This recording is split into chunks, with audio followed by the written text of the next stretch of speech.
ಈ ಲೋಕಸಭಾ ಚುನಾವಣೆಯಲ್ಲಿ ಗದ್ದಿಗೌಡರು 4ನೇ ತಾರೀಕಿಗೆ ಕೌಂಟಿಂಗ್ ನಡೆದಾಗ 28ಕ್ಕೆ 28 ಲೋಕಸಭಾ ಕ್ಷೇತ್ರಗಳನ್ನು ನಾವು ಗೆಲ್ತೀವಿ.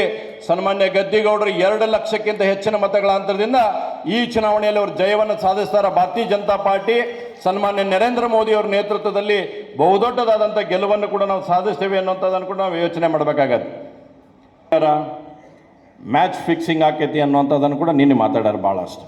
ಎದುರಾಗ ಮ್ಯಾಚ್ ಫಿಕ್ಸಿಂಗು BJP ಅವರು EVM ಜೊತೆ ಮ್ಯಾಚ್ ಫಿಕ್ಸಿಂಗ್ ಮಾಡ್ಕೊಂಡಾರ ಅಂತ ನಾನು ಇಲ್ಲಿರ್ತಕ್ಕಂಥ ಮಾಧ್ಯಮದವರು ನಮ್ಮ ಕಾರ್ಯಕರ್ತರ ಮುಖಾಂತರ ಕೇಳೋಕ್ಕೆ ಇಚ್ಛೆ ಬಿಡ್ತೇನೆ.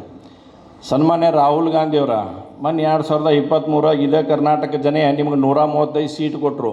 ಅವಾಗೇನು EVM ಜೊತೆ ನೀವು ಮ್ಯಾಚ್ ಫಿಕ್ಸಿಂಗ್ ಮಾಡ್ಕೊಂಡಿದ್ರು, ನಾವು ಮಾಡ್ಕೊಂಡಿದ್ರು ಅನ್ನುವಂಥದ್ದು ಹೇಳಬೇಕಾಗತ್ತೀವಿ. ಇವತ್ತು ತೆಲಂಗಾಣದಲ್ಲಿ ಕಾಂಗ್ರೆಸ್ ಗೆದ್ದು, ಹಾಗಾದ್ರೆ ಅವತ್ತೇನು EVMಗೇನು ಸ್ವಚ್ಛ ಇತ್ತು ಅವತ್ತ? ಹಿಮಾಚಲ ಪ್ರದೇಶದಲ್ಲಿ ಕಾಂಗ್ರೆಸ್ ಗೆದ್ದಿತ್ತು, ಅವತ್ತೇನಾಗಿತ್ತು EVMಗೆ? ಇವತ್ತು ನಿನ್ನೆ ರಾಹುಲ್ ಗಾಂಧಿಯವರ ಭಾಷಣ, ಇವರೇನು INDIA ... ಮಾಡ್ಕೊಂಡಿದ್ದಾರ. ಇವತ್ತು ಕಾಂಗ್ರೆಸ್ ಮತ್ತು ಆ ಘಟಬಂಧನ ಭಾಳ ಸ್ಪಷ್ಟವಾಗಿ ಇವತ್ತು ಅವ್ರಿಗೆ ಅರ್ಥ ಆಗಿದೆ.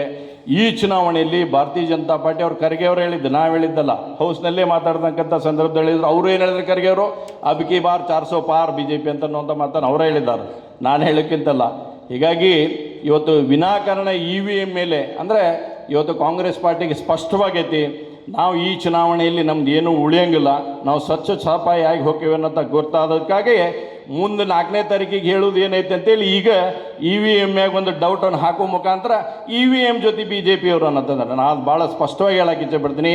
EVM ಜೊತೆ ಅಲ್ಲ, ಇಲ್ಲಿ ಕುಂತಂಥ ನಮ್ಮ ಸಾವಿರಾರು ಕಾರ್ಯಕರ್ತರು, ಇಡೀ ದೇಶದಲ್ಲಿರ್ತಕ್ಕಂಥ ಕೋಟ್ಯಾಂತರ ಕಾರ್ಯಕರ್ತರು ಇವತ್ತು ಪರಿಶ್ರಮ ಹಾಕ್ತಾರೆ, ಮನೆ ಮನೆಗೆ ಹೋಗ್ತಾರೆ. ಕಳೆದ 10 ವರ್ಷಗಳಲ್ಲಿ ಸನ್ಮಾನ್ಯ ನರೇಂದ್ರ ಮೋದಿ ಅವ್ರ ನೇತೃತ್ವದಲ್ಲಿ ನಡೆದಿರ್ತಕ್ಕಂಥ ಯೋಜನೆಗಳನ್ನು ಪ್ರತಿಯೊಂದು ಮನೆ ಮತ್ತು ಮನೆಗಳಿಗೆ ತಲುಪಿಸುವಂಥ ಕೆಲಸ ಮಾಡ್ತಾರೆ.